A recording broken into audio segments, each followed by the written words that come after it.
আজ একটু মনসা মন্দিরে পুজো দিতে এসছি, মাধপুরের মনসা মন্দির।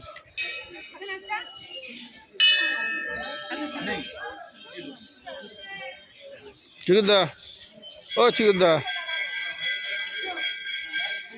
ট্রেন দেখা যাচ্ছে? ওই দূরে একটা ট্রেন দাঁড়িয়ে আছে, মালগাড়ি। হুম,